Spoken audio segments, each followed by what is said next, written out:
بسم اللہ الرحمن الرحیم الحمد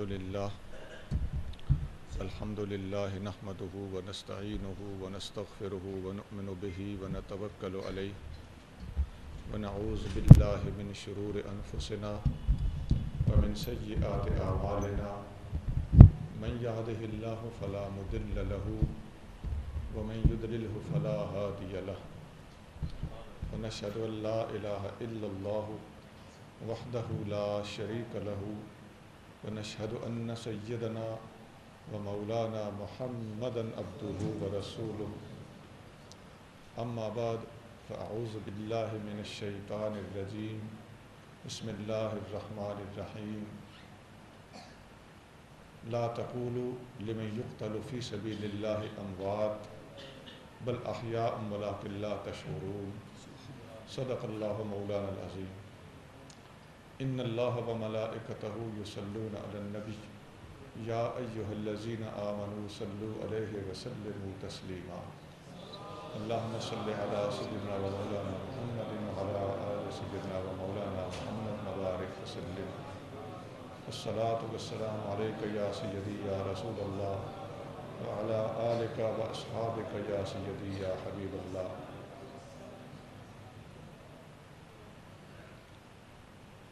مخدوم و محترم واجب الاحترام حضرت علامہ محمد نذیر چشتی صاحب خطیب جامع مسجد حاضہ، صدر محفل جناب لالا غلام رسول صاحب، دیگر معزز مکرم علماء اکرام، بزرگوں، بھائیوں، عزیزوں،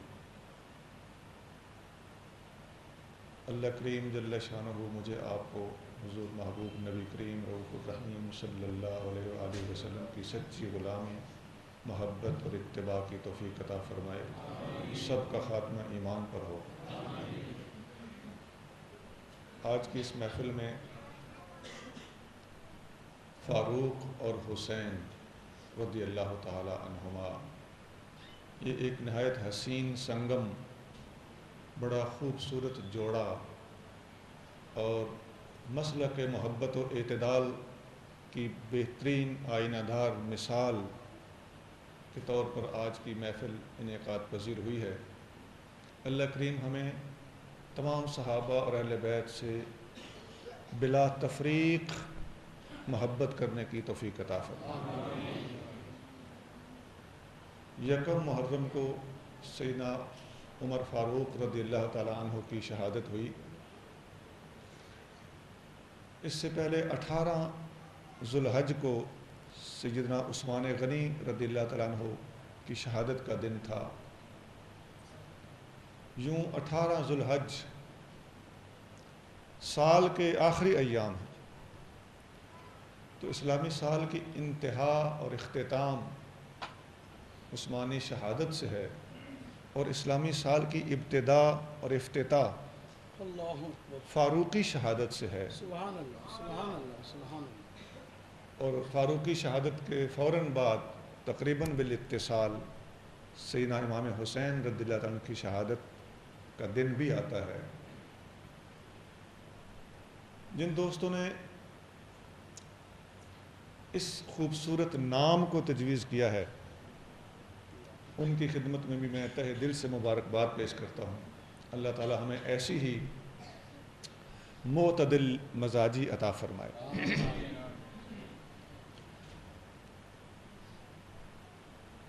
سیدنا فاروق اعظم رضی اللہ تعالی عنہ واحد صحابی ہیں جن کے بارے میں نام لے کر نبی کریم صلی اللہ علیہ وآلہ وسلم نے اللہ کی بارگاہ میں دعا فرمائی، اللہم اید الاسلام بعمر بن الخطاب. یہ لفظ بھی آتے ہیں اللہم اعز الاسلام بعمر بن الخطاب. اے اللہ عمر بن خطاب کے ذریعے اسلام کی مدد فرما. اے اللہ عمر بن خطاب کے ذریعے اسلام کو عزت عطا فرما. اور یہی ہوا. بخاری شریف میں سیدنا عبداللہ بن مسعود رضی اللہ تعالیٰ عنہ کا فرمان موجود ہے. آپ فرماتے ہیں ما زال الاسلام عزتاً منذ اسلم عمر، اللہ جب سے عمر مسلمان ہوا اسلام عزت ہی پاتا چلا گیا۔ سبحان اللہ یہ بخاری شریف میں عبداللہ بن مسعود جیسے صحابی کا قول موجود ہے۔ آقا نے دعا فرمائی تھی، اللہ عمر کے ذریعے اسلام کو عزت عطا فرما، سبحان اللہ اور واقعی مسلمان ہونے کے بعد ابن مسعود فرما رہے ہیں کہ جب سے عمر مسلمان ہوئے اسلام عزت پاتا چلا گیا۔ سبحان اللہ سبحان اللہ جب فاروق اعظم رضی اللہ تعالیٰ عنہ مسلمان ہوئے تو اس وقت 39 بندے آپ سے پہلے مسلمان ہو چکے تھے۔ آپ کے مسلمان ہونے سے 40 کا عدد پورا ہوا۔ واہ جب 40 ہو گئے، ٹوٹل 40 ہوئے تھے، واہ اور 40 میں کے آنے، ایک کے آنے سے 40 ہوئے تھے۔ ادھر کافروں نے کیا شور مچا دیا، کہنے لگے الیوم انتصفنا من المسلمین، آج ہم مسلمانوں کے مقابلے پہ آدھے رہ گئے ہیں۔ اوئے واہ مکہ کے قریشی جتنے کفر پر ڈٹے ہوئے تھے سب نے اعتراف کیا کہ ایک عمر کے چھن جانے سے قریشیوں کی آدھی قوم، دنیا کفر کا نصف رہ گیا ہے، ہم سے آدھی دنیا چھن چکی، اللہ حالانکہ ایک عمر گیا تھا۔ اسی طرح جب آپ مسلمان ہوئے، آپ سے پہلے مسلمان کافروں سے بچ بچا کے چھپ کر نماز پڑھتے تھے۔ یہ نماز، وہ جو معراج کی رات فرض ہوئی، یہ وہ نہیں تھی، اس سے پہلے بھی نمازیں ہوتی تھیں۔ سبحان اللہ سبحان اللہ تو فاروق اعظم جب مسلمان ہوئے تو آپ نے اعلان فرمایا کہ آج کے بعد کوئی چھپ کے نماز نہیں پڑھے گا۔ عزیزان گرامی، بات تو ایک ہے کہ آقا نے، ساری دنیا آقا کی مرید ہے، عمر آقا کا مرید بھی ہے اور مراد بھی ہے، اور جب مانگا ہے اپنی مراد کو تو اللہ سے یہ درخواست کر کے مانگا ہے کہ اس کے ذریعے اسلام کو عزت عطا فرما۔ اور عزت کس طرح ملی؟ ان گنت دلائل آپ سن رہے، سبحان اسلام عزت پاتا گیا، آج کے بعد کوئی چھپ کے نمازیں نہیں پڑھے گا۔ اور کافروں نے کہا کہ آج ہم آدھے رہ گئے، اللہ اور ادھر اللہ کریم جل شانہ نے قرآن بھی نازل کر دیا۔ حضرت جبریل امین نے حضور کریم صلی اللہ علیہ وآلہ وسلم کے سامنے حاضر ہو کر عمر بن خطاب کے مسلمان ہونے کی مبارکباد پیش کی، اور قرآن کی آیت لے کر اترے۔ اللہ نے فرمایا یا ایھا النبی حسبک اللہ ومن اتبعک من المؤمنین، اے نبی آپ کے لیے اللہ کافی ہے اور آپ پر ایمان لانے والے مومن کافی۔ سبحان اللہ فاروق اعظم کے مسلمان ہونے پہ مومن کافی ہیں، تو اس میں غالب اور مقصود شخصیت کون سی ہے؟ عمر فاروق کی شخصیت مراد ہے۔ عزیزان گرامی، حسب و کلّہ کے لفظ پہ ذرا غور کیجئے۔ بچے کو کوئی خطرہ ہو نا تو ماں فوراً کہتی ہے حسبی اللہ، سبحان اللہ اور یہاں اللہ کیا فرما رہا ہے؟ حسبک اللہ حسبک اللہ ومن اتبعک من المؤمنین، اے محبوب تیرے لیے اللہ کافی ہے، اور مقصودی طور پر عرض کر رہا ہوں تیرے لیے اللہ کے بعد عمر کافی ہے۔ سبحان اللہ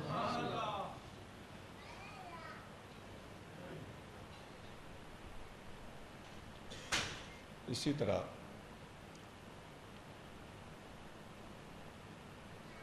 سیدنا فاروق اعظم رضی اللہ تعالیٰ عنہ واحد ہستی ہیں کہ تمام صحابہ اکرام علیہم رضوان اپنے اپنے طریقے سے ہجرت کر کے چلے گئے۔ فاروق اعظم جب ہجرت کرنے لگے تو کعبہ شریف میں گئے، کعبے کے ارد گرد مسجد کے صحن میں کفار مکہ ٹولیاں ٹولیاں بنا کر بیٹھے ہوئے تھے، ہر ٹولی کے پاس گئے، جا کر فرمایا میں ہجرت کر کے مدینہ جانے لگا ہوں، جس نے اپنی بیوی رنڈی کروانی ہے، بیوہ کروانی ہے، اور اپنے بچے یتیم کروانے ہیں، میرے پیچھے آ جائے۔ یہ جرت و جسارت، یہ ہمت و توفیق، 33 سال کی عمر میں مسلمان ہوئے ہیں، لیکن جرت اتنی ہے کہ کافر الگ رو رہے ہیں، مسلمان الگ خوشیاں منا رہے ہیں، جبریل امین مبارک بادیں لا رہے ہیں، قرآن حسبک اللہ ومن اتبعک من المؤمنین کے اعلان کر رہا ہے، اور ابن مسعود کہہ رہے ہیں کہ جب سے عمر مسلمان ہوئے ہیں ہم عزت ہی پاتے چلے گئے۔ نعرہ تکبیر، نعرہ رسالت، حمد و شان مصطفیٰ، علماء اہل سنت۔ یہ شیر ببر ہے۔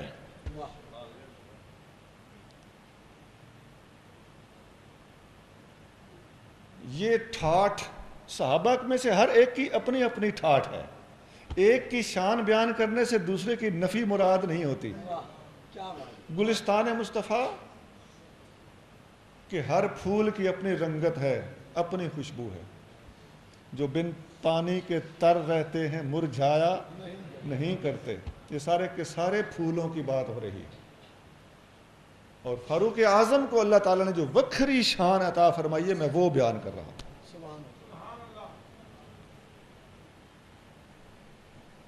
نبی کریم صلی اللہ علیہ وسلم نے ایک دفعہ عمر فاروق سے فرمایا، مسند احمد میں حدیث،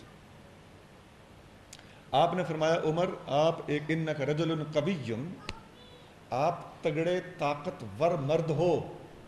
جب حضور نے حج فرمایا، حجۃ الوداع، اس حج کے موقع کی بات ہے، فاروق اعظم کو نبی کریم صلی اللہ علیہ وسلم نے فرمایا اے عمر آپ ایک تگڑے طاقتور اور قوی آدمی ہو، حجر اسود کا بوسہ دینا ہو، رش نہ ہو تو بوسہ دے لینا، اور اگر ادھر جمگٹھا لگا ہوا ہو تو اپنے آپ سے لوگوں کو بچانا، دنیا کو چتھاڑ کے نہ رکھ دینا۔ موقع مل جائے تو ٹھیک ہے، نہیں تو دور سے استلام کر لینا۔ اب آقا یہ کیوں فرما رہے ہیں؟ کسی صحابی کے بارے میں عمر کے سوا یہ بات حضور نے نہیں فرمائی، اس لیے کہ عمر کی طاقت، عمر کے گٹھے ہوئے بدن اور آپ کے جسامت کا حضرت نبی کریم صلی اللہ علیہ وسلم کو علم تھا، اس لیے آپ نے ان کو تنبیہ فرمائی کہ دنیا کو چتھاڑ نہ دینا، بندے روند نہ ڈالنا، غریب بھی ہوتے ہیں، کمزور بھی ہوتے ہیں، بیمار بھی ہوتے ہیں، خواتین بھی ہوتی ہیں۔ پتہ چلتا ہے کہ فاروق اعظم واقعی شیر ببر ہے، مرد قوی ہے، اور نبی کریم صلی اللہ علیہ وسلم اس کی قوت کا اعتراف فرما رہے ہیں۔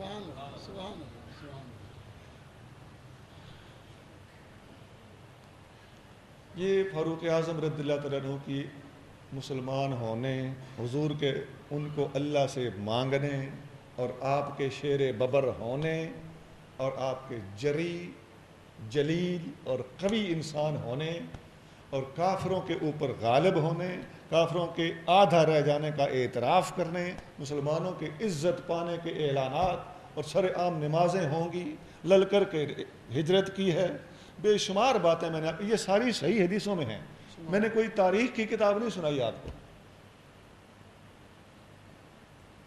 اللہ تعالی ہمیں ان ہستیوں کو یاد رکھنے کی، ان باتوں کو ذہن میں بٹھانے کی، اور اس کے مطابق ان کی قدر کرنے کی توفیق عطا فرمائے۔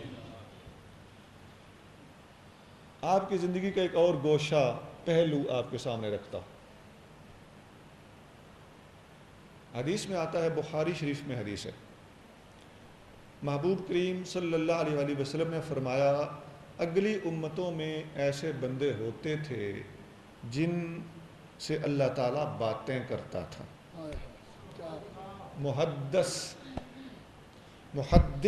ہوتا ہے حدیث بیان کرنے والا، اور محدث دال کے اوپر زبر کے ساتھ، جس کے ساتھ بات ہوتی ہو اسے محدث کہتے ہیں۔ اور حضور صلی اللہ علیہ وسلم نے فاروق اعظم کے بارے میں فرمایا اگلی امتوں میں محدث ہوتے تھے، میری امت میں اگر کوئی ہے تو وہ عمر ہے،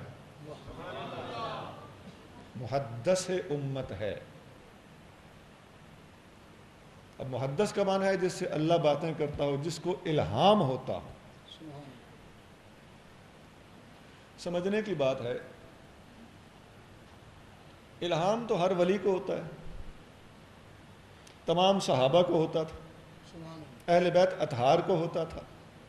آج اس دور میں بھی اللہ کے ولیوں کو الہام ہوتا ہے۔ واہ واہ، کیا بات۔ فاروق اعظم کے بارے میں کیوں فرمایا کہ اگر میری امت میں کوئی ہے تو وہ عمر ہے، باقیوں کی نفی تو ہو نہیں سکتی۔ الہام تو بہت سے لوگوں کو ہوتا ہے۔ سوال سمجھ میں آ رہا ہے؟ سمجھیے، فاروق اعظم کو اسپیشل محدث کہنے کا مقصد یہ ہے کہ اللہ کے ولی کا الہام قطعی نہیں ہوتا۔ واہ، سبحان اللہ، سبحان اللہ۔ نبی کا خواب بھی وہی ہے، نبی کا الہام بھی وہی ہے، نبی پر جبریل لے کر آئیں تب بھی وہی ہے، لیکن اللہ کے ولی کے خواب میں، الہام میں شیطان ڈنڈی مار سکتا ہے۔ فاروق اعظم کے نبی نہ ہونے کے باوجود ان کے الہام میں شیطان ڈنڈی نہیں مار سکتا، اس لیے کہ بخاری میں ہی حدیث ہے، آقا صلی اللہ علیہ وسلم نے فرمایا کہ عمر جا رہا ہو، سامنے سے شیطان آ جائے تو شیطان اپنا راستہ بدل دیتا ہے، گلی چھوڑ جاتا ہے، عمر کو دیکھ کر شیطان ٹھہر نہیں سکتا۔ ایسے بندے کو شیطان اپنے الہام نہیں کرتا۔ اللہ کی طرف سے آنے والے پیغام میں، الہام میں، کشف میں شیطان ڈنڈی نہیں مار سکتا۔ کیا بات، کیا بات۔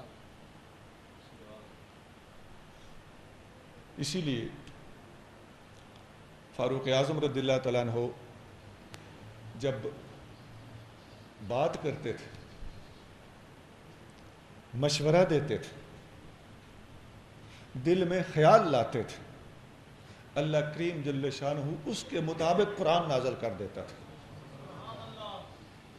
قرآن کی کم و بیش 20 آیتیں ایسی ہیں جو فاروق اعظم کے مشورے کے مطابق نازل ہوئی۔ سبحان اللہ، سبحان اللہ۔ ایک حدیث میں آتا ہے، فاروق اعظم رضی اللہ تعالیٰ عنہ نے نبی کریم صلی اللہ علیہ وسلم سے عرض کیا، حضور آپ کی ازواج مطہرات کو پردہ کرنا چاہیے۔ مشورہ ہے، اہل بیت کو پردہ کرنا چاہیے۔ اللہ نے قرآن نازل کر دیا، عمر ٹھیک کہتا ہے، یا ایھا النبی قل لازواجک وبناتک ونساء المؤمنین یدنین علیہن من جلابیبہن۔ اے محبوب، اے نبی، فرما دیجئے اپنی بیویوں کو، ازواج مطہرات کو، قل لازواجک، اپنی ازواج کو فرما دیجئے، وبناتک، اور اپنی بیٹیوں کو فرما دیجئے۔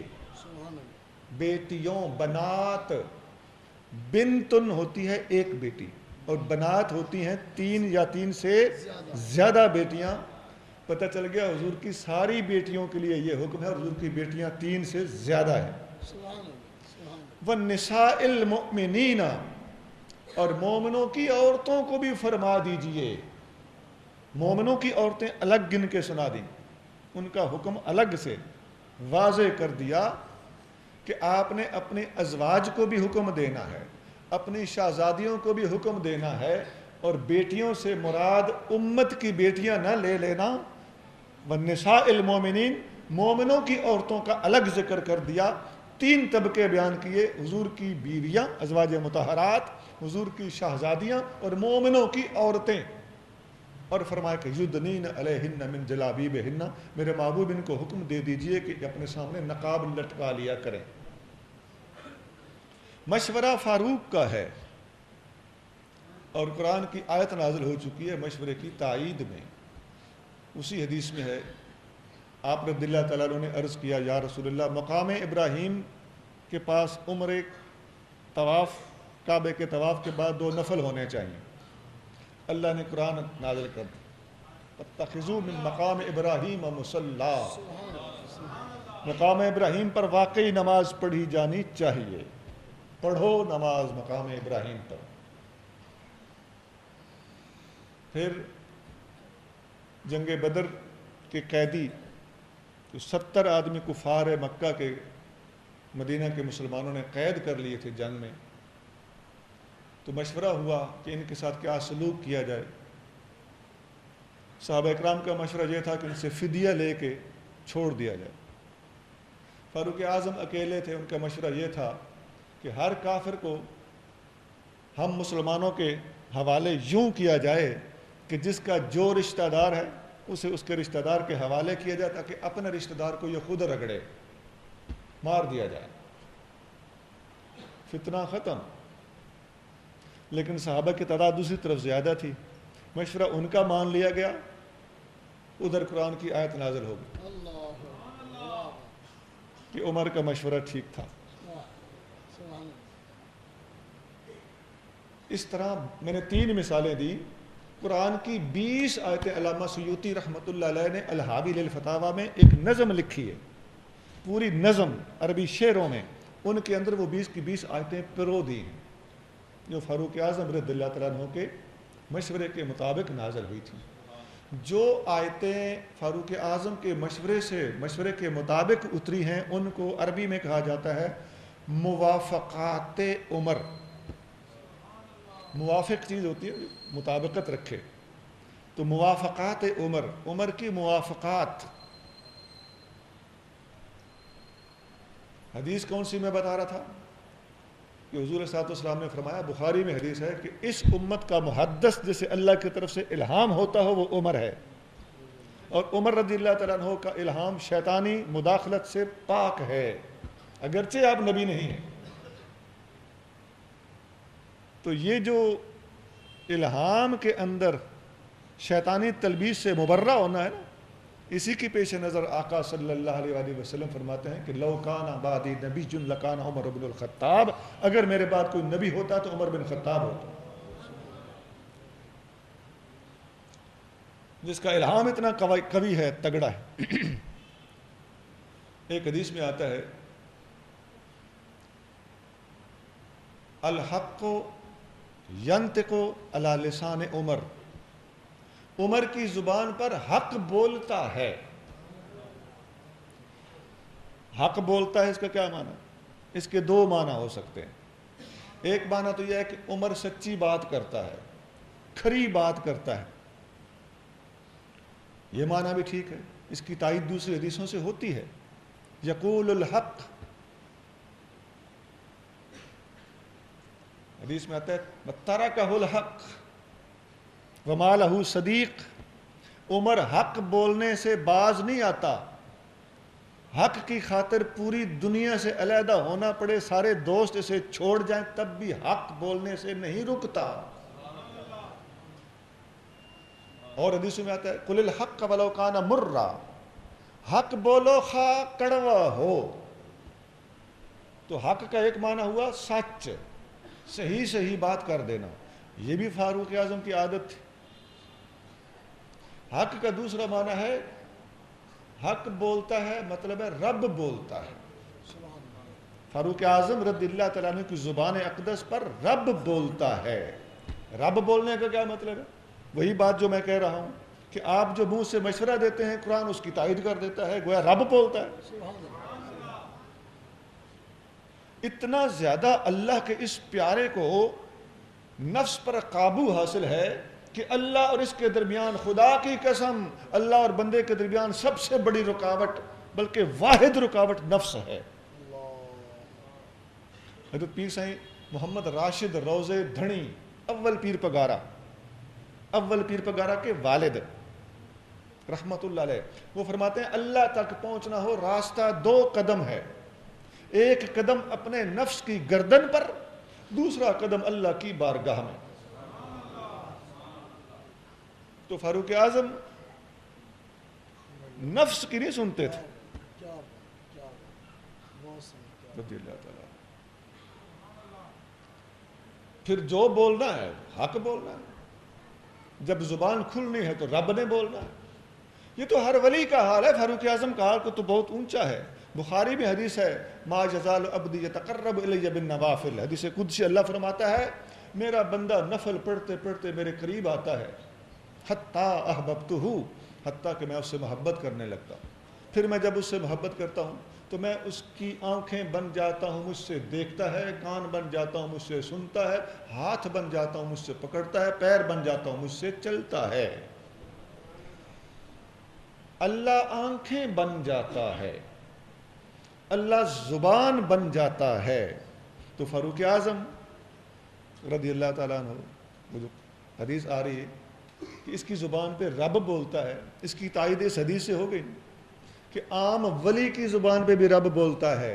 فاروق اعظم کے بارے میں ان کے بیٹے عبداللہ بن عمر فرماتے ہیں کہ میرے والد، ہمارا گھر تھا، ہم گھر میں دیکھتے تھے اپنے والد گرامی کو، جو بات ان کے منہ سے نکل جاتی تھی اللہ تعالیٰ اسی طرح کر دیتا ہے۔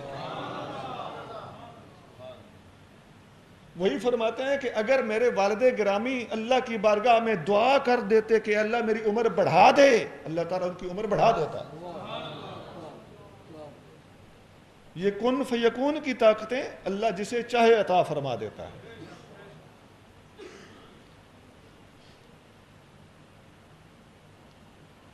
حضرت عبداللہ بن مسعود رضی اللہ تعالیٰ عنہ فرماتے ہیں کہ عمر کے پاس ایک گھڑی بیٹھ جانا، ایک لمحہ، میں 1 سال کی عبادت سے بہتر سمجھتا ہوں۔ یہ علامہ ابن عبد البر نے الاستیعاب صحابہ کے حالات کی سب سے چوٹی کی کتاب ہے، اس میں لکھا کہ عمر کے پاس کچھ دیر بیٹھنا میں 1 سال کی عبادت سے بڑھ کر سمجھتا ہوں۔ مولانا روم کا شعر مشہور ہے نا، مجھے کوئی اور ایسی بات نہیں ملی جو اس شعر جس حدیث سے یا آیت سے لیا گیا ہو۔ یہی وہ قول ہے جو اس کی عین ترجمانی کرتا ہے کہ یک زمانہ صحبت با اولیاء بہتر از 100 سالہ طاعت بے ریا۔ ایک گھڑی، ایک لمحہ، تھوڑا وقت اللہ کے ولیوں کے پاس بیٹھ جانا 100 سالہ بے ریا عبادت سے بہتر ہے۔ فاروق اعظم رضی اللہ تعالیٰ عنہ کے بارے میں آقا نے فرمایا جس کی زبان پہ حق بولتا ہے، سچ بولتا ہے یا رب بولتا ہے، دونوں پر دلائل موجود ہیں۔ تھوڑی توجہ کریں، ایک ذرا دور لے چلوں آپ۔ نبی کریم صلی اللہ علیہ وآلہ وسلم سے ایک دفعہ حضرت عبداللہ بن عمر بن عاص صحابی ہیں، نوجوان صحابی تھے، وہ جو کچھ آقا لکھتے تھے، بولتے تھے، عبداللہ بن عمر بن عاص لکھ لیتے تھے۔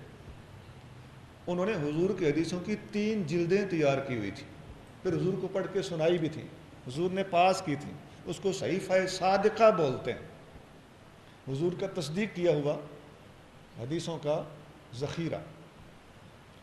صحابہ اکرام نے ان کو منع کیا، بیٹا حضور علیہ الصلوۃ والسلام کبھی جلال میں بات کرتے ہیں، کبھی خوشی میں بات کرتے ہیں، کوئی بات لکھنے والی ہوتی ہے، کوئی بات لکھنے والی نہیں ہوتی، تم سب کچھ لکھتے رہتے ہو، ایسا نہ کیا، احتیاط کے خلاف ہے۔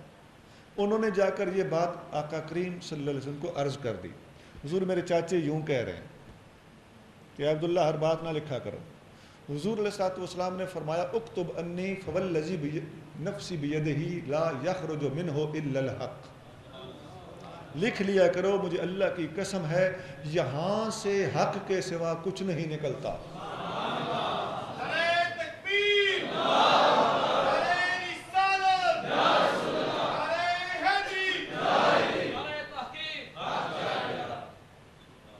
کوئی نعرہ ادھر سے، کوئی ادھر سے، میں نعرے ٹھیک کرا دوں؟ ایک ہوتا ہے نعرہ تکبیر اور ایک ہے نعرہ رسالت، یہ 2 نعرے تو ہیں حدیثوں میں، باقی سارے نعرے حدیثوں میں نہ صحیح، لیکن چونکہ منع نہیں کیا گیا لہذا جائز ہے، کوئی بھی نعرہ لگا دو۔ نعرہ تحقیق بھی جائز ہے، نعرہ صدیقی بھی جائز ہے، نعرہ فاروقی، عثمانی، حیدری، غوثیہ، علامہ صاحب، پیر صاحب، سب نعرے جائز ہیں۔ نعرہ صدیقی کے جواب ہے یا صدیق اکبر، نعرہ فاروقی کے جواب ہے یا فاروق اعظم، نعرہ عثمانی کے جواب ہے یا عثمان غنی، نعرہ حیدری کے جواب ہے یا علی، اور نعرہ غوثیہ کے جواب ہے یا غوث اعظم۔ اور علامہ صاحب کے نعرے اکثر زندہ باد کے ہوتے ہیں۔ نعرہ تکبیر، نعرہ رسالت، نعرہ تحقیق، نعرہ صدیقی، نعرہ فاروقی، نعرہ عثمانی، نعرہ حیدری، نعرہ غوثیہ، نعرہ حسینی۔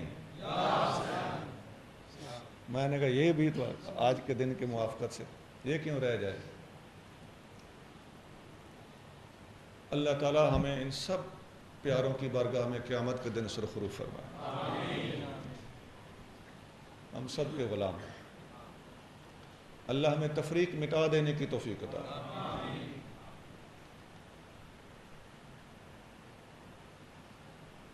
آقا صلی اللہ علیہ وسلم کی حدیث سنائی تھی، آقا نے فرمایا یہاں سے حق کے سوا کچھ نہیں نکلتا۔ ذرا توجہ کرنا، اب آؤ نا واپس اس حدیث پہ۔ حضور فرما رہے ہیں کہ میری زبان سے حق کے سوا کچھ نہیں نکلتا، اور ادھر فرما رہے ہیں عمر کی زبان پہ حق بولتا ہے۔ سبحان اللہ، کیا بات۔ فرق صرف یہ ہے کہ آقا کی زبان وحی کے مطابق بولتی ہے اور عمر کی زبان الہام کے مطابق بولتی ہے۔ وہاں وحی نبوت ہے، یہاں الہام ولایت ہے۔ وہاں نبوت انتہا پہ ہے، یہاں ولایت انتہا پہ ہے۔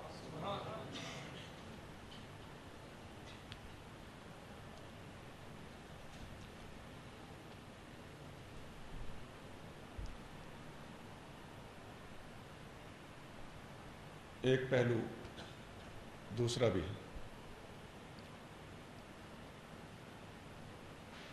حضرت فاروق اعظم رضی اللہ تعالیٰ عنہ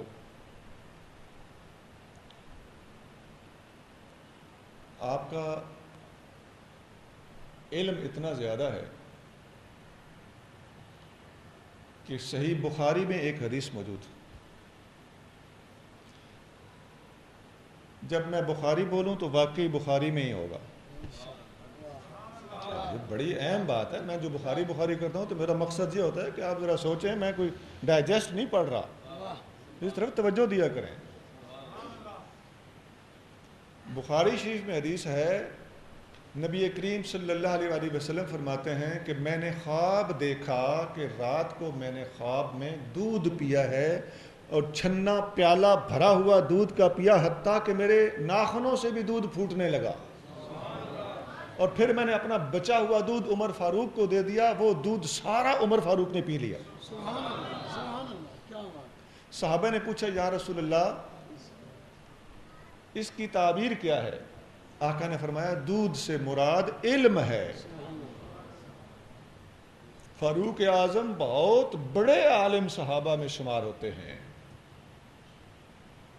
حضرت عبداللہ بن مسعود رضی اللہ تعالیٰ عنہ فرماتے ہیں، اسی الاستیاب میں آپ کا قول موجود ہے کہ عمر جب فوت ہوا تو دین کے علم کے 10 حصوں میں سے 9 حصے علم عمر اپنے ساتھ لے گیا، 1 حصہ علم باقی رہے۔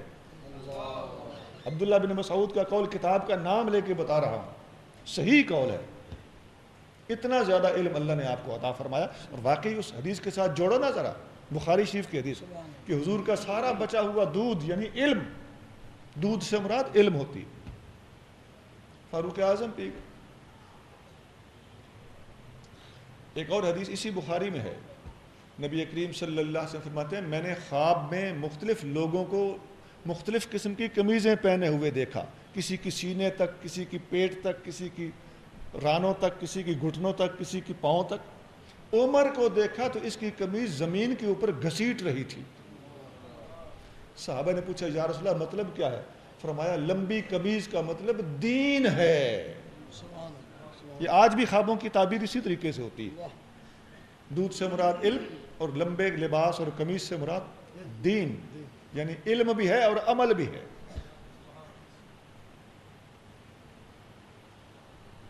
اسی طرح علم اتنا زیادہ ہے کہ حضرت عبداللہ بن عباس رضی اللہ تعالیٰ عنہ نوجوان صحابی ہیں، آقا صلی اللہ علیہ وآلہ وسلم نے پردہ فرمایا تو آپ کا اس وقت مراہقی کا دور تھا۔ آپ نے حضور صلی اللہ علیہ وسلم سے ڈائریکٹ حدیثیں زیادہ روایت نہیں کی کہ خود سن کے روایت کی ہوں، 4 حدیثیں آپ نے روایت کی ہیں حضور سے۔ یہ تھوڑی سی بات بعض لوگوں کو نہیں لگے گی، حقیقت ہے۔ بعض کتابوں میں 4، بعض میں 10، اور بعض میں بڑا ہی ڈھونڈا بھالا تو 20، یہ 3 قول ملتے ہیں کتابوں۔ ابن عباس نے زیادہ سے زیادہ 20 یا کم سے کم 4 حدیثیں حضور علیہ السلام سے بیان کی ہیں.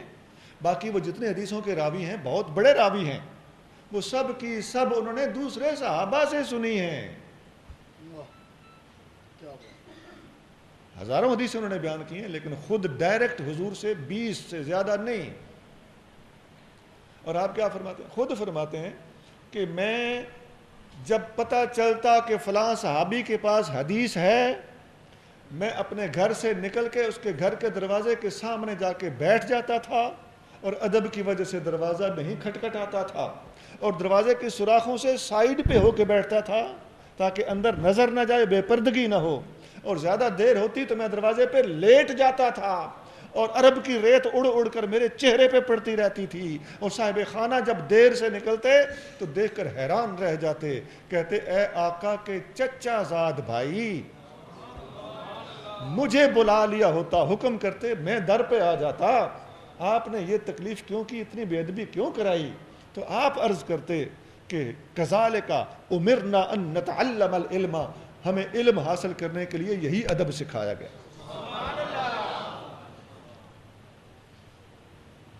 اور آپ ایک دفعہ حضرت فاروق اعظم رضی اللہ عنہ حج پہ جا رہے تھے, یہ حدیث بخاری میں جو اب سنانے لگا.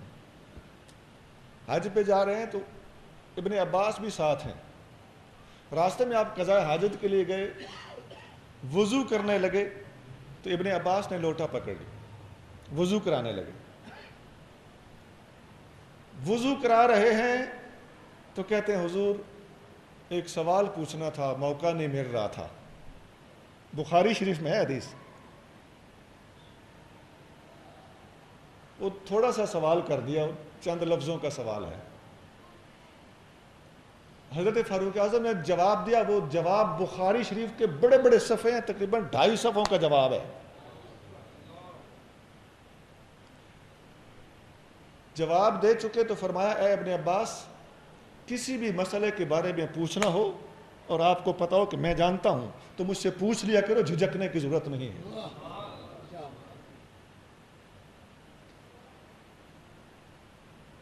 جو پوچھنا ہو پوچھ سکتے ہو, یہ بخاری میں ہے اور فاروق اعظم کا قول ہے, اور ابن عباس کو فرما رہے ہیں. استاد کی عظمت دیکھو اور شاگرد کا وزن دیکھو اور کتاب کی عظمت دیکھو. اسی طرح اگر آپ توجہ کریں تو میں قابل توجہ بات کرنے لگا ہوں. اسی بخاری میں ایک حدیث ہے, نبی کریم صلی اللہ علیہ وسلم ایک دفعہ واش روم سے باہر تشریف لائے. آگے پانی کا لوٹا بھرا رکھا تھا, وضو کا برتن بھرا رکھا. صدیق اکبر سے پوچھا یہ برتن کس نے بھرا ہے؟ انہوں نے عرض کیا عبداللہ بن عباس نے بھرا ہے آپ کے وضو کے لیے. آپ نے فرمایا اللہم علمہ الکتاب والحکمت, اے اللہ ابن عباس کو کتاب کا علم سکھا اور حکمت کا علم سکھا. اب یہ بات ذہن میں رکھ لو, آپ قضاء حاجت کے بعد تشریف لائے, ابن عباس نے پانی کے لیے, وضو کے لیے پانی فراہم کیا اور آقا نے دعا دی. اب یہاں جو میں نے ابھی حدیث سنائی اس میں کیا تھا؟ فاروق اعظم قضاء حاجت کے بعد تشریف لائے, ابن عباس نے وضو کرایا اور عمر فاروق نے علم سکھایا. آقا کی دعا یوں لگی, اور دونوں حدیثیں کس کتاب میں ہیں؟ بخاری میں. حقائق کی کڑیاں آپس میں مل جاتی ہیں, جھوٹے بیان ایک دوسرے کو رد کر دیتے ہیں, لیکن یہ حق تھے, دونوں باتیں حق تھیں, آپس میں ٹیلی کر گئے. وہ جو حضور فرما رہے ہیں کہ یہاں سے حق کے سوا کچھ نہیں نکلتا, ادھر فرما رہے ہیں کہ عمر کی زبان پہ حق بولتا ہے. یہاں ابن عباس کو فرما رہے ہیں کہ اللہ اس کو علم و حکمت سکھا, باتھ روم سے باہر آنے کے بعد وضو کے موقع پر. اور وہاں بھی اسی طرح ہو رہا ہے کہ فاروق اعظم بھی فراغت کے بعد وضو کرنے لگے, وضو ابن عباس کرا رہے ہیں اور ان سے علم و حکمت سیکھ رہے ہیں, اور وہ کہہ بھی رہے ہیں کہ آئندہ بھی مجھ سے جو پوچھنا ہو پوچھ لیا کرو. حضور نے فرمایا اللہ اس کو علم و حکمت سکھا. فاروق اعظم نے فرمایا مجھ سے علم و حکمت پوچھ لیا کرو.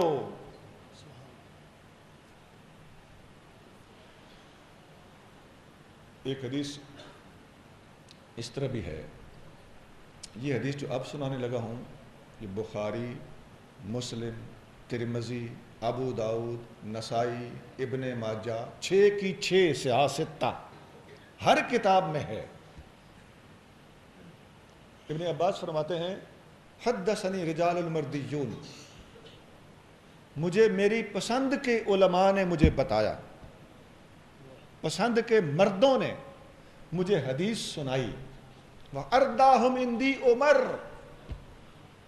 اور میرے ان سارے استادوں میں میرا سب سے زیادہ پسندیدہ استاد عمر ہے. میں فاروق اعظم کے علم کی بات کر رہا ہوں. بات کہاں سے چلی؟ حدیث سے، بخاری سے. آقا نے فرمایا کہ میرا بچا ہوا دودھ عمر نے پیا، اور دودھ سے مراد علم ہے. تو ابن عباس رضی اللہ تعالیٰ فرما رہے ہیں کہ میں نے اپنی پسند کے صحابہ اکرام سے حدیث سنی، اور ان میں میرا سب سے زیادہ پسندیدہ استاد عمر بن خطاب ہے. امام ذہبی علیہ رحمت نے ابن عباس کے 4 استادوں کا ذکر کیا ہے. وہ فرماتے ہیں ابن عباس نے سب سے زیادہ علم نمبر 1 عمر فاروق سے سیکھا، نمبر 2 سیدنا علی المرتضیٰ رضی اللہ تعالیٰ عنہ سے سیکھا، نمبر 3 حضرت معاذ بن جبل رضی اللہ تعالیٰ عنہ سے سیکھا، نمبر 4 حضرت ابو ذر غفاری سے سیکھا رضی اللہ تعالیٰ عنہم اجمعین. تو صحابہ ایک دوسرے سے بھی سیکھتے تھے، لیکن اس وقت جو میں بتا رہا ہوں وہ یہ ہے کہ ان کے سب سے بڑے استاد ابن عباس کو حضور نے فرمایا ہوا حبر امتی، یہ میری امت کا عالم ہے. امت کے عالم کا سب سے بڑا استاد فاروق اعظم ہے.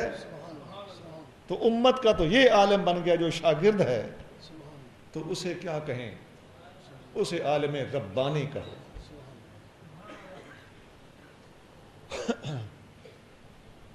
عالم ربانی اس مناسبت سے بھی سوٹ کرتا ہے کہ اسے الہام ہوتا ہے، اور اس کے الہام میں شیطان بھی ڈنڈی نہیں مار سکتا. گویا ظاہر و باطن کا بادشاہ ہے. باطن کی بادشاہی محدث اور ملہم اور الہام یافتہ ہونے سے ہو رہی ہے، جس کی تفصیل میں الگ عرض کر چکا ہوں. اور ظاہری علوم کا بادشاہ اس حوالے سے کہ حبر الامت، امت کے عالم کا استاد ہے اور عالم ربانی ہے.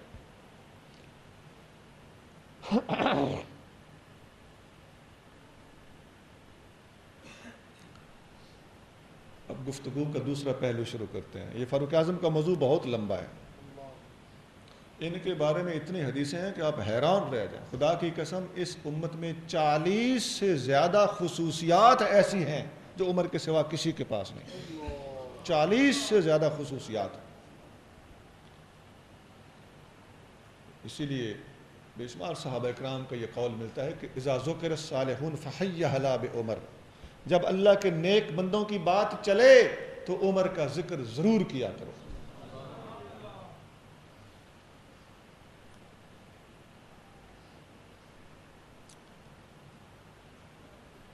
اب آئیے سیدنا امام حسین رضی اللہ تعالیٰ عنہ کی شان کی طرف.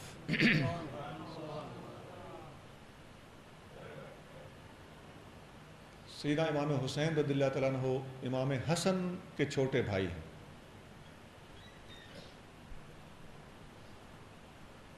حسن کا معنی ہوتا ہے خوبصورت، اور حسین کا معنی ہوتا ہے چھوٹا خوبصورت، نکا سونا.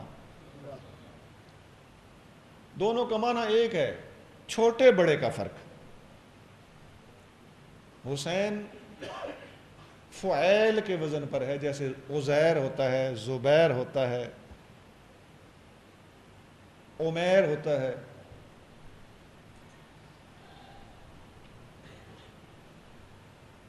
حسن کا معنی خوبصورت اور حسین کا معنی چھوٹا خوبصورت. نبی کریم صلی اللہ علیہ وآلہ وسلم جب گھر تشریف لائے، معلوم ہوا کہ میرے ہاں نواسہ ہوا. آپ نے فرمایا ارونی ابنی ما سمیتموہ. ابن ابی شیبہ، مستدرک حاکم وغیرہ میں صحیح حدیث موجود. مجھے میرا بیٹا دکھاؤ، اس کا تم نے کیا نام رکھا ہے؟ سیدنا علی المرتضیٰ رضی اللہ تعالیٰ نے عرض کیا یا رسول اللہ سمیتہ حربا، میں نے اس کا نام حرب رکھا ہے۔ حضور علیہ السلام نے فرمایا لا بل ہوگا حسن، نہیں بلکہ اس کا نام حسن ہوگا۔ پھر امام حسین پیدا ہوئے، آقا نے پھر پوچھا ارونی ابنی ما سمیتموہ، مجھے میرا بیٹا دکھاؤ کیا نام رکھا ہے؟ مولا مرتضیٰ رضی اللہ تعالیٰ نے عرض کیا حضور میں نے اس کا نام تو حرب رکھا ہے۔ فرمایا نہیں، اس کا نام بھی حرب نہیں ہوگا، اس کا نام حسین ہوگا۔ تیسرے شہزادے حضرت محسن پیدا ہوئے، بولیں کیا نام ہے؟ محسن۔ ان کو یاد رکھنا چاہیے کہ نہیں؟ یہ بھی تو اسی نانے کے نواسے ہیں، اسی پاک والدہ کے شہزادے ہیں، اسی شیر خدا کے لاڈلے ہیں۔ محسن یہ لگ بھگ 10 سال کے ہو کر فوت ہوئے۔ یہ بھی جب پیدا ہوئے تو حضور نے پوچھا میرا بیٹا دکھاؤ کیا نام رکھا ہے؟ عرض کیا کہ حضور حرب۔ فرمایا اس کا نام حرب نہیں، اس کا نام محسن ہوگا۔ اور فرمایا میں نے ان تینوں شہزادوں کے بیٹوں کے نام حضرت ہارون علیہ السلام کے بیٹوں کے مطابق رکھے ہیں۔ ان میں سے ایک کا نام شبر ہے، ایک کا نام شبیر یا شبیر۔ وہ حسین کا وزن دیکھیں تو شبیر لگتا ہے، عام طور پہ لوگ مشہور شبیر کیے ہوئے ہیں، اس لیے میں دونوں نام بتا رہا ہوں، کچھ بھی کہہ لیں۔ تو شبر شبیر اور مشبر، یا شبر شبیر اور مشبر۔ شبر حسن، شبیر حسین اور مشبر محسن۔ فرمایا میں نے ان ہارون علیہ السلام کے بیٹوں کے ناموں پہ میں نے نام رکھے ہیں۔ سبق مل گیا کہ اللہ کے پیاروں کے ناموں پہ نام رکھنے چاہیں۔ مولا مرتضیٰ نے اس لیے پھر سبق بھی لیا اور اپنے شہزادوں کے نام بھی اللہ کے پیاروں کے نام پہ رکھے، باقی جو شہزادے پیدا ہوئے۔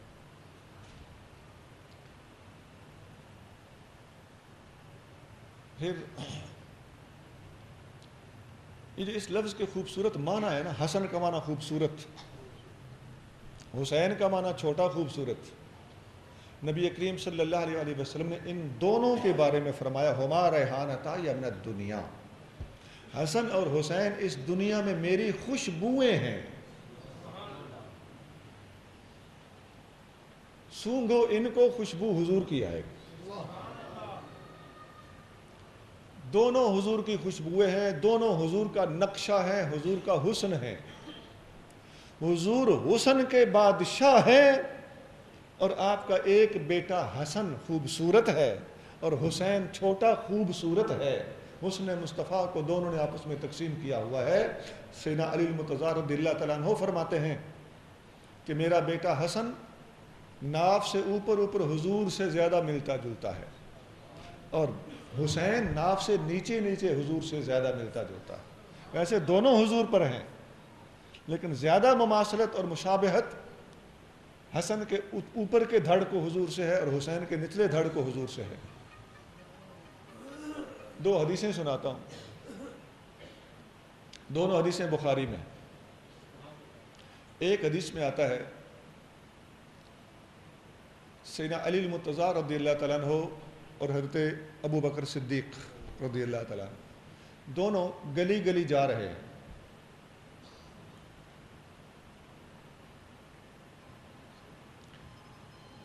مجھے ایک بڑے عرصے کے بعد ایک مائیہ یاد آ گیا، سنا دوں؟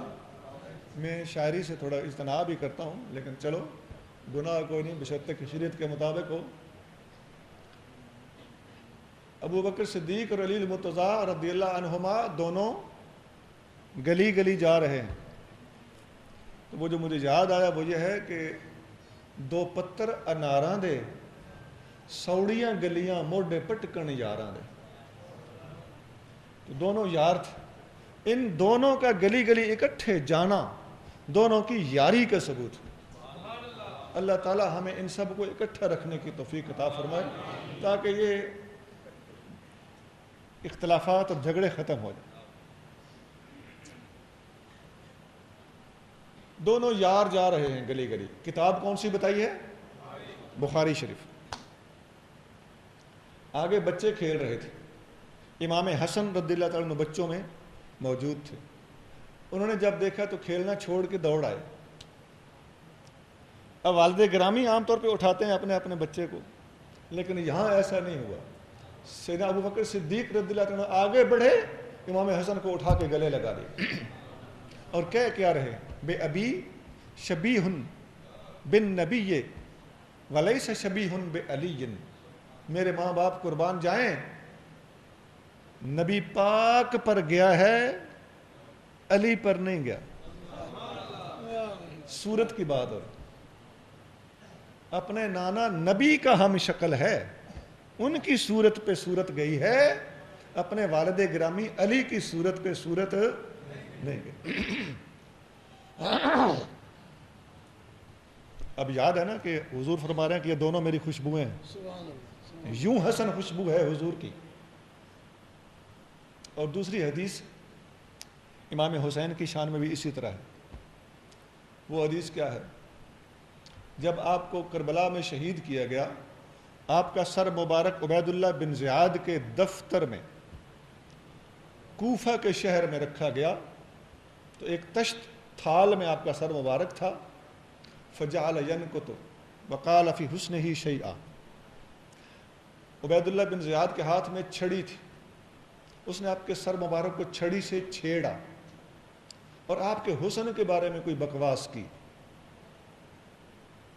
جیسے تنقیدی لوگ، مخالف لوگ کہہ دیتے ہیں کہ بڑے سونے ہو، اس طرح کی اس نے کوئی بات کی. تو حضرت انس بن مالک رضی اللہ تعالیٰ عنہ صحابی رسول ہیں، خادم الرسول کے نام سے مشہور ہیں، بڑے جلیل القدر صحابی ہیں، پوری امت کے مرشد ہیں، خدا کی قسم.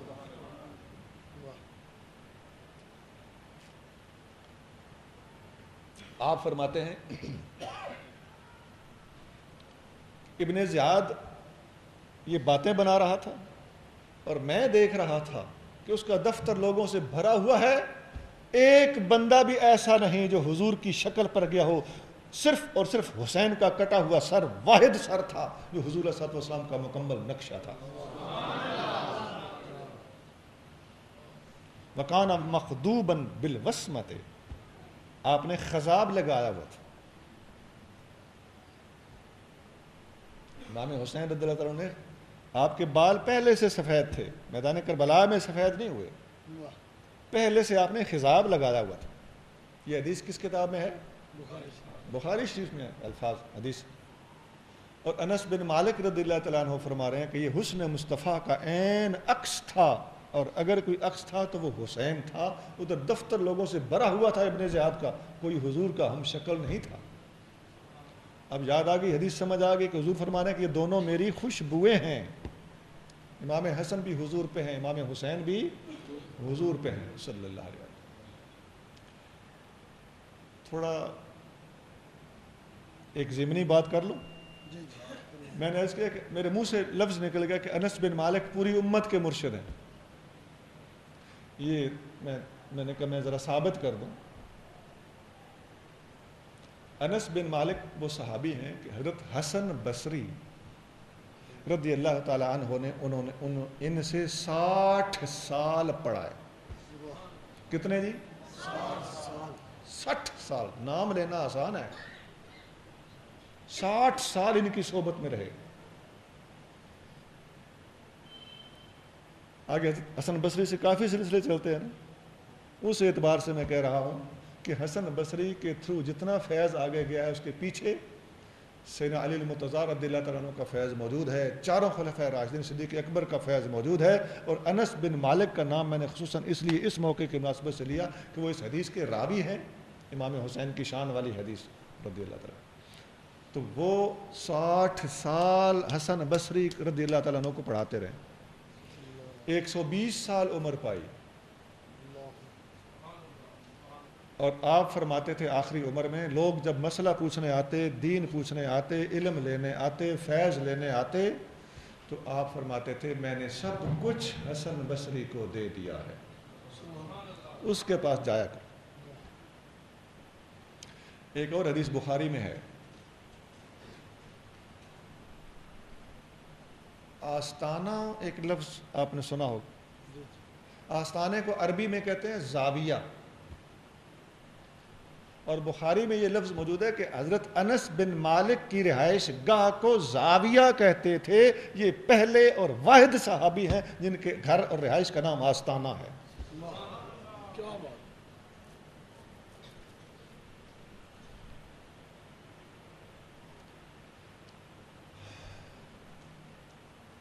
یہ ضمنی بات تھی، میں نے معذرت سے عرض کی.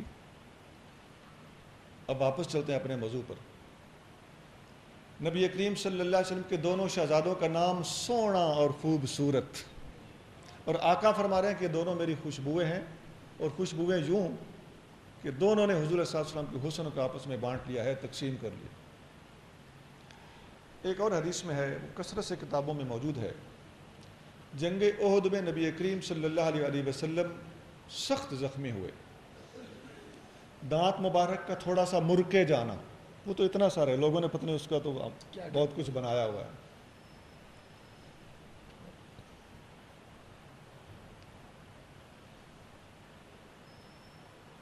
لیکن سر مبارک میں جو چوٹ آئی تھی نا، اتنی زیادہ تھی کہ خون رکتا ہی نہیں تھا. سیدنا علی المرتضیٰ رضی اللہ تعالیٰ عنہ لوہے کی ڈھال، اس میں پانی بھر بھر کے لا رہے تھے، اور سیدہ زہرا پاک علی ابیہا و علیہ الصلاۃ والسلام آپ زخم مبارک دھو رہی تھی، خون مبارک نہیں رک رہا تھا. بالآخر سیدہ زہرا پاک نے ایک کھجور کی چٹائی کو آگ لگائی، اس کی راکھ تیار کی، اس راکھ کو زخم اقدس میں بھرا، خون مبارک رک گیا. اتنا زیادہ خون بہے. ہم عام آدمی کی بات کرتے ہیں، عام طور پہ لوگوں کی اتنے سادہ خون ضائع ہونے سے موت ہو سکتی ہے، لیکن آقا کریم صلی اللہ علیہ وسلم کو اللہ نے وعدہ دیا تھا، واللہ یعصمک من الناس، اے میرے محبوب اللہ آپ کو لوگوں سے بچا کے رکھے. اس لیے شہادت نہیں ہوئی.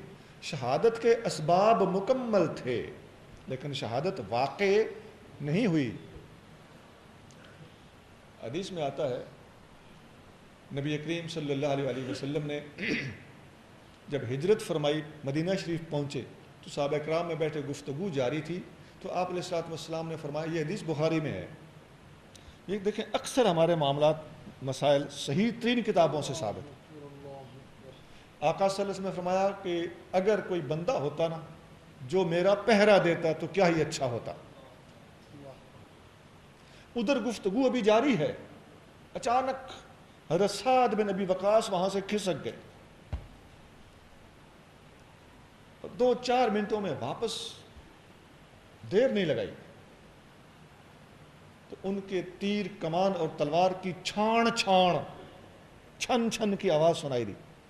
حضور صلی اللہ علیہ وسلم نے فرمایا، یہ کیسی آواز ہے؟ اتنے میں وہ سامنے آ گئے. عرض کہ حضور سعد بن ابی وقاص ہوں، اپنے محبوب کا پہرا دینے آیا. آپ نے ان کو دعا دی. حضرت سعد بن ابی وقاص کو جو حضور نے دعا دی ہے پتہ ہونی چاہیے.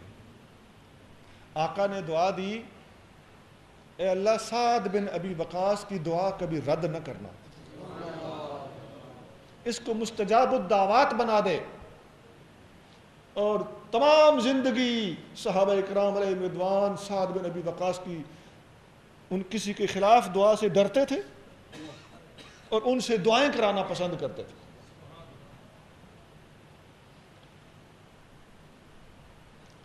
حضرت سعد بن ابی وقاص حضور کے پہرے دار مقرر ہو گئے، اور یہ وہ صحابی ہیں، حدیث میں آتا ہے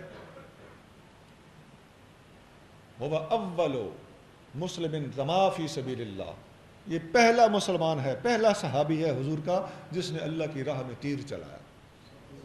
سب سے پہلا پہرے دار بھی یہی ہے، اور جہاد میں سب سے پہلا تیر چلانے والا مرد خدا بھی یہی ہے.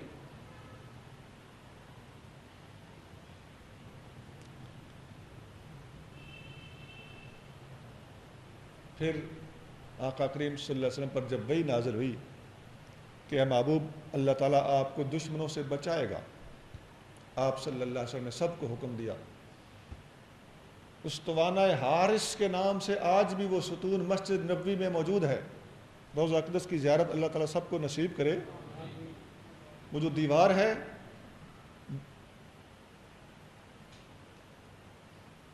ریاض الجنہ کے بالکل ساتھ، اس میں پلر وہ دیوار کے اندر آ چکا ہے، مگر پلر کی شیپ باقاعدہ موجود ہے، اسے استوانہ حارس کہتے ہیں، پہرے دار کا تھم۔ وہاں پہرے دار صحابی کھڑے ہو کے پہرا دیا کرتے تھے، اور جب آیت نازل ہوئی کہ اللہ تعالیٰ آپ کو لوگوں سے بچا لے گا، حضور صلی اللہ علیہ وسلم نے فرمایا آج کے بعد میرا کوئی پہرا نہ دے، اللہ نے مجھے لوگوں سے بچانے کا وعدہ فرما لیا۔ پچھلے دنوں ملحدین کا ایک گروپ ہے جو میڈیا پہ، نیٹ پہ آقا صلی اللہ علیہ وسلم کے خلاف شرارتیں کر رہا ہے۔ انہوں نے پوچھا تمہارے نبی کے نبی ہونے کا ثبوت کیا ہے؟ میں نے بہت سے ثبوت دیے، ان میں ایک یہ بھی ہے۔ میں نے کہا میرے نبی کو اللہ کی طرف سے آنے والی وحی پر اعتماد تھا، یہ ان کے سچا نبی ہونے کا ثبوت ہے۔ کمزور لوگ کشفی اور الہامی طور پر وعدے ہو بھی چکے ہوں تو نہ کشف کا یقین ہوتا ہے نہ الہام کا یقین ہوتا ہے، پھر بھی احتیاطیں ملحوظ رکھتے ہیں، لیکن اللہ کے نبی کی وحی قطعی ہے، فیصلہ حتمی ہے، اپنے رب سے آنے والی وحی کے ایک ایک حرف پر مکمل اعتماد اور یقین ہے۔ اس لیے آقا نے اپنی جان کی پرواہ چھوڑ دی اور فرمایا کہ آج کے بعد میرا پہرا اٹھا دیا جائے، اللہ کی طرف سے آنے والے وحی پر مجھے اعتماد ہے، یقین ہے، اللہ مجھے کبھی کسی کے ہاتھوں شہید نہیں کروائے۔ اس لیے آقا صلی اللہ علیہ وسلم کو اللہ نے بچانا تھا، زخم آئے، زخموں سے شہادت ہو سکتی ہے، لیکن اللہ نے اپنے وعدے کے مطابق اپنے محبوب کو شہید نہیں ہونے دیا۔ اسی طرح خیبر میں ایک یہودی عورت نے جب بکری کے گوشت میں زہر ملا کر آقا کو کھلایا تو زہر کھانے سے بھی شہادت ہو سکتی ہے۔ اس بکری نے بھی آقا صلی اللہ علیہ وسلم کو بکری کے گوشت سے آواز آئی تھی کہ مجھ میں زہر ملا ہوا ہے، حضور نہ کھائیے۔ اب کچھ لوگ کہتے ہیں کہ جی جب پتہ چل گیا تھا زہر ہے تو پھر کیوں کھایا تھا؟ خدا کے بندے تو بھی وہی سوال کر رہا ہے ان لوگوں والا۔ آقا نے اس لیے کھایا تھا کہ آقا کو پتہ تھا کہ زہر ہے تو ہوا کرے، میرا کچھ نہیں بگاڑ سکتا، میری وفات میرے ٹائم پہ ہونی ہے۔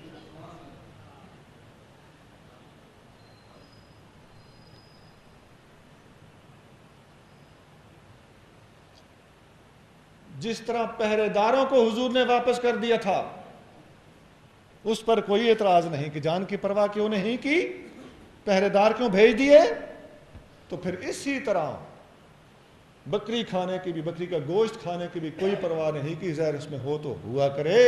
آقا کا پہرے دار نہ ہونے کے باوجود کافر کچھ نہیں بگاڑ سکتا، اور آقا کا زہر کھانے کے باوجود بکری کا گوشت اور اس کے اندر ملا ہوا زہر کچھ نہیں بگاڑ سکتا۔ اب ادھر زخم آ رہے ہیں، زخم سے وفات ہو سکتی ہے لیکن وفات نہیں ہوئی، ادھر زہر کھایا جا رہا ہے، زہر سے وفات ہو سکتی ہے لیکن وفات نہیں ہوئی، اور دونوں حضور کے اندر جو شان شہادت کی ممکن تھی، دونوں حضور کی وہ جو دونوں خوشبوئیں ہیں، حسن نے زہر والی شہادت نوش کر لی اور حسین نے زخموں والی شہادت نوش کر لی۔ نعرہ تکبیر، نعرہ رسالت، نعرہ رسالت، نعرہ تحقیق،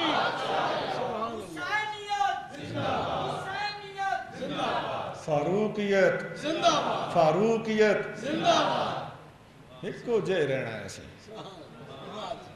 کیا بات۔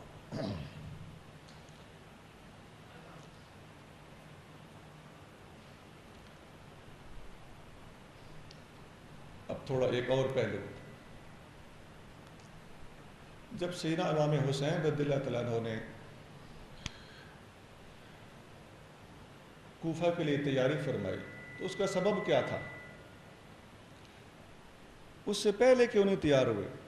کسی حکومت کے خلاف آپ کھڑے نہیں ہوئے، اس کی وجہ یہی تھی کہ اس سے پہلے والے تمام خلفاء کے ساتھ آپ کو کوئی اختلاف، بڑی سیدھی سی بات ہے، صدیق اکبر سے کوئی اختلاف نہیں تھا، عمر، عثمان، علی، حضرت امیر معاویہ، پانچوں خلفاء پہلے گزر چکے تھے، بلکہ امام حسن بھی رضی اللہ، تھوڑا عرصہ ان کا بھی ہے، کسی سے کوئی اختلاف نہیں تھا۔ شہزادہ حسین رضی اللہ تعالیٰ عنہ اگر صرف اور صرف حکومت کی جنگ لڑتے تو ان سے بھی لڑتے۔ واہ کیا بات، اس وقت جنگ نہ کرنا اس چیز کا ثبوت ہے کہ آپ کو حکومت سے غرض نہیں تھی، اور آج یزید کی باری آئی تو کھڑے ہو جانا اس چیز کا ثبوت ہے کہ آپ کو حکومت سے نہیں حق سے غرض تھی، اور جب حق تھا تو آپ حق کے ساتھ رہے، جب حق نہ رہا تو آپ باطل کے خلاف کھڑے ہو۔ داتا صاحب کا ایک جملہ میں سناتا ہوں، میں نے ایک دفعہ پہلے بھی یہ سنایا تھا۔ داتا صاحب کشف المعجوب میں لکھتے ہیں، تا حق ظاہر بود مر حق را مطابع بود، جب تک حق موجود تھا حسین حق کے ساتھ رہے، بچوں حق مفقود شد شمشیر برکشید، اور جب حق مفقود ہو گیا، حق اٹھ گیا تو آپ نے تلوار کھینچ لی۔ تینوں مسئلے حل ہو گئے۔ پہلے سارے خلفاء کو آپ نے پاس کر دی، اپنا دنیا سے بے نیاز ہونا آپ نے ثابت کر دیا، اور ایک یزید کے خلاف کیوں کھڑے ہوئے؟ یزید کا غلط ہونا بھی اسی سے ثابت ہو گیا، ورنہ حسین ٹھیک لوگوں کے خلاف تلوار اٹھانے کے عادی نہیں تھے۔ پھر کوفے والوں نے خط لکھے، حضرت امیر معاویہ کے دور میں بھی خط گئے تھے، اور یزید کے دور میں بھی خط گئے تھے۔ حضرت امیر معاویہ کے دور کے خطوں کو آپ نے کوئی لفٹ نہیں کرائی، مگر یزید کے دور میں آنے والے خطوں کا آپ نے نوٹس لے لیا۔ پتہ چلتا ہے کہ دونوں بندوں کے بارے میں خط آ رہے ہیں، ایک سے اختلاف نہیں تھا اس لیے نوٹس نہیں لیا، دوسرے سے اختلاف تھا، اب حسین حق پر تھے اس لیے باطل کے خلاف اب کھڑے ہو گئے۔ تھوڑا آگے چلیں، آپ کے ساتھ جب افراد تیار ہوئے تو اہل بیت اطہار کے 19 افراد تھے۔ کتنے افراد تھے؟ 19۔ اور صحابہ کی اولادیں یعنی صحابہ اور تابعین جو اہل بیت نہ تھے ان کی تعداد 72 تھی۔ کتنی تعداد؟ 19 اہل بیت اور 72 صحابہ اور تابعین، ان میں 5 صحابی تھے، باقی صحابیوں کی اولادیں اور تابعین تھے۔ اب قافلہ اہل بیت اس کو ہم اس لیے کہہ دیتے ہیں کہ اہل بیت اس قافلے کے سردار تھے، ورنہ وہ صحابہ اور اہل بیت کا قافلہ تھا، اور صحابہ اور تابعین کی تعداد اہل بیت کے علاوہ زیادہ تھی۔ جب یہ قافلہ تیار ہوا تو اب روکنے والے کون تھے؟ روکنے والوں میں سب سے آگے خود اہل بیت تھے۔ سب سے زیادہ حضور امام حسین رضی اللہ تعالیٰ عنہ کے چچا حضرت عبداللہ بن عباس نے آپ کو روکا، اور آپ کے بھائی جو والد گرامی سے سگے تھے، والدہ ماجدہ ان کی الگ ہے، حضرت محمد بن حنفیہ دوسرے نمبر پر سب سے زیادہ زور انہوں نے لگایا۔ انہوں نے یہاں تک عرض کیا کہ اگر آپ نہیں رکیں گے تو میں اپنی فیملی نکال لوں گا، اور انہوں نے نکال بھی لی۔ اس حد تک انہوں نے آپ کو روکنے کی کوشش کی۔ تو جانے والے صحابہ اور اہل بیت تھے، اور روکنے والے اہل بیت اور صحابہ تھے۔ کیا بات ہے، کیا بات، بہت صحیح بات۔ اسی طرح جب آپ تشریف لے گئے تو ادھر کوفے میں کیا سما تھا؟ حضرت نعمان بن بشیر کوفہ کے گورنر تھے۔ حضرت نعمان بن بشیر صحابی رسول ہیں رضی اللہ تعالیٰ عنہ۔ جب حضرت مسلم بن عقیل کو امام علی مقام نے اپنے سے پہلے وہاں بھیج دیا تو وہاں حضرت نعمان بن بشیر کی گورنری تھی، انہوں نے حضرت امام حسین رضی اللہ تعالیٰ عنہ کے بارے میں بڑے نرم گوشے کا اظہار کیا، اور ایسی باتیں ان سے ہو گئیں کہ لوگوں کو پتہ چل گیا کہ یہ تو وہ امام حسین کے ساتھ تھی۔ رپورٹ بنانے والوں نے فٹافٹ رپورٹ یزید کو پہنچائی، عمارہ نامی آدمی، یزید کو بتایا کہ یہ بندہ آپ کو تنگ کرے گا، پریشان کرے گا۔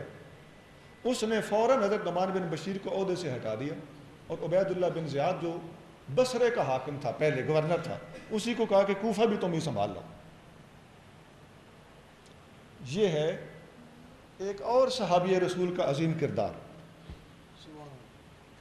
اور اس سے پہلے آپ انس بن مالک رضی اللہ تعالیٰ کا کردار آپ سن چکے ہیں بخاری کے حوالے سے، کہ وہ حسین رضی اللہ عنہ کے کٹے ہوئے سر مبارک کی تعریف کر رہے ہیں اور باقی سب کو رگید رہے ہیں، ان کا شکوہ کر رہے ہیں۔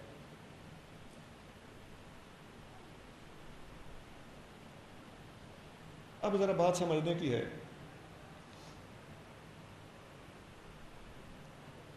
ادھر امام علی مقام کی شہادت کا یہ منظر ہے،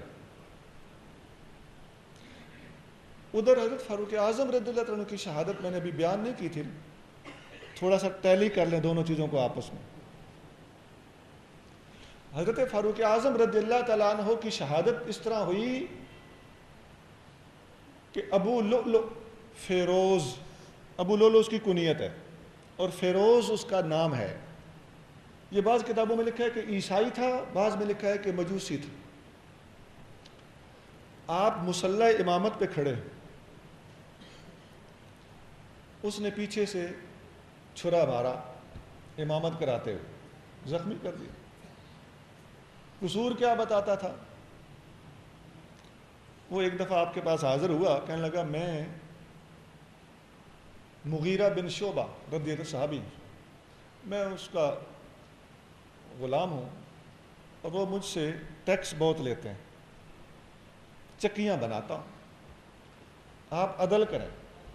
آپ نے فرمایا کتنی چکیاں بناتے ہو، کتنا ٹیکس دیتے ہو؟ اس نے بتایا، آپ نے فرمایا ٹیکس ٹھیک ہے۔ یہ لوگ لائی لگ نہیں تھے نا کہ جس نے شکایت کر دی جو پہلے پہنچ گیا وہی سچا ہو۔ آپ نے فرمایا ٹھیک ہے، وہ پیسے زیادہ نہیں لیتا، چلو ایک چکی مجھے بنا دو، میں تمہیں زیادہ پیسے دے دوں۔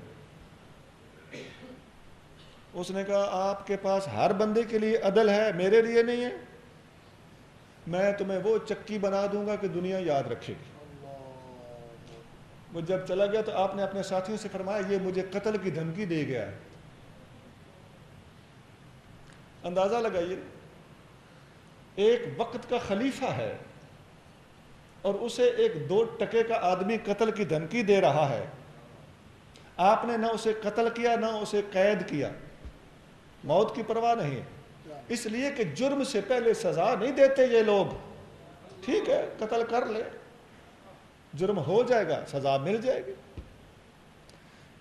یہ وہ جرم تھا جس کا فاروق اعظم کو پتہ تھا، معاذ اللہ میں ویسے اس کے نزدیک جرم تھا نا، آپ کا تو کمال تھا۔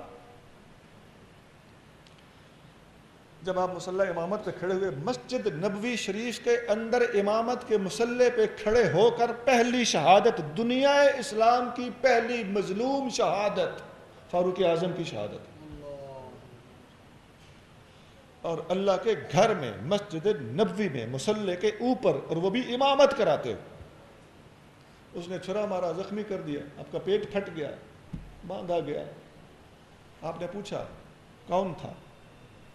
بتایا گیا کہ وہی فیروز تھا۔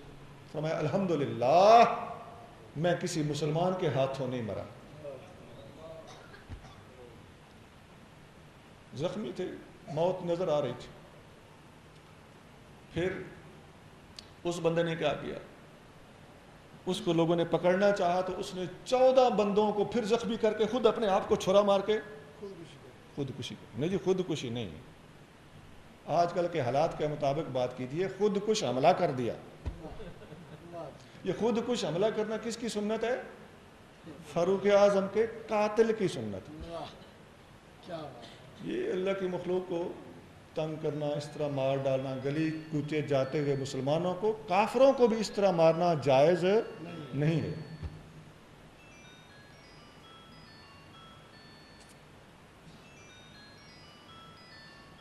پھر اس نے 14 بندے زخمی کیے، ان میں سے تقریباً 6-7 شہید ہو گئے، 6-7 بچ گئے۔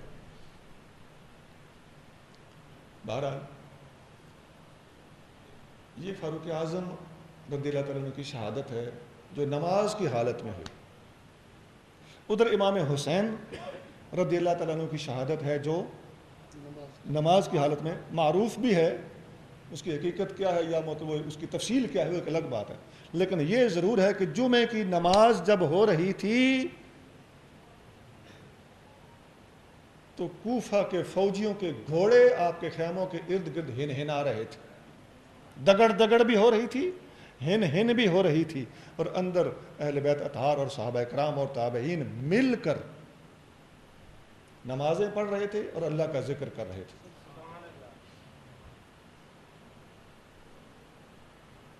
اب سمجھ کیا آئی کہ اللہ کے ان پیاروں نے ایسے موڑ پر بھی نماز کو نہیں چھوڑا. تمہاری آج کی گفتگو میں 2 سبق خاص طور سے یاد رکھنے کے ہیں. پہلا سبق یہ ہے عقیدے کے لحاظ سے کہ ہمیں حضرت فاروق اعظم رضی اللہ تعالیٰ عنہ کو اور امام حسین رضی اللہ عنہ کو جدا نہیں کرنا چاہیے. بالکل اگر 10 دن منانے ہیں تو ضرور 10 کے 10 دن ان دونوں اللہ کے پیاروں کو یاد رکھو, بالکل تفریق نہیں کرنی. ایک 9 دن فاروق اعظم کو دے دیں, 1 دن امام حسین کو دے دیں, یہ بے اعتدالی ہے, نا انصافی ہے. اسی طرح 9 دن امام حسین کو دے دیں, 1 دن فاروق اعظم کو دے دیں, یہ بھی بے اعتدالی ہے اور نا انصافی ہے. دونوں اللہ کے پیاروں سے ایک جیسی محبت کرنے والا 10 کے 10 دن دونوں کے نام کر دے. یہ سیدنا فاروق اعظم اور سیدنا امام حسین کے 10 دن ہیں, عشرہ محرم ہے, اور دونوں کی شان اکٹھی بیان کی جائے, یہ ہمارا عقیدہ ہونا چاہیے. دوسری بات ہے عمل سے جو تعلق رکھتی ہے. عمل سے تعلق رکھنے والی سب سے پہلی چیز ظاہر ہے, مسلمان ہونے کے بعد سب سے پہلا عمل نماز. سب سے پہلے نماز کے بارے میں سوال ہوگا قیامت کے دن.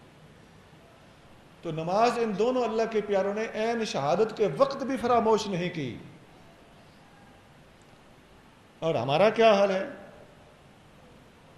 رات کو لیٹ گئے تھے, تھکے ہوئے تھے, نماز رہ گئی. بچوں سے, بیوی سے, گھر کی مصروفیات سے, چھوٹے چھوٹے بہانوں سے ہم نماز چھوڑتے ہیں, اور یہ لوگ موت کے منہ میں بھی نماز نہیں چھوڑ رہے. نبی کریم صلی اللہ علیہ وسلم کی آخری وصیت یہی ہے. آقا صلی اللہ علیہ وسلم نے آخری وقت میں فرمایا, یہ فرماتے فرماتے فرماتے فرماتے آپ کا وصال ہوا کہ میں تمہیں نماز کی وصیت کرتا ہوں, میں تمہیں نماز کی وصیت کرتا ہوں, میں تمہیں نماز کی وصیت کرتا ہوں. یہ مسند احمد میں حدیث ہے, انس بن مالک راوی ہیں, اور آقا کا آخری ارشاد یہی. عزیزان گرامی, دونوں سبق یاد ہو گئے. فاروق اور حسین کو جدا نہیں کرنا, اور کچھ ہو جائے نماز نہیں چھوڑنی. اللہ کے سامنے جھکنا ہے. ان اللہ کے پیاروں کی باتیں صرف لہو گرم رکھنے کے لیے نہیں ہونی چاہیے, نعرے لگانے کے لیے نہیں ہونے چاہیے, بلکہ ان کی زندگیوں کے مطابق اپنی زندگیوں کو ڈھالنے کے لیے ہونے چاہیے. ہم لوگ جس وقت علم و عمل کی طرف توجہ کریں گے, انشاءاللہ الکریم دین کی ترقی اپنے عروج پر چلی جائے گی. جن دوستوں نے یہ محفل منعقد کی ہے, اللہ کریم ان کو عزت, ہمت, توفیق اور قبولیت کی شرف سے نوازے.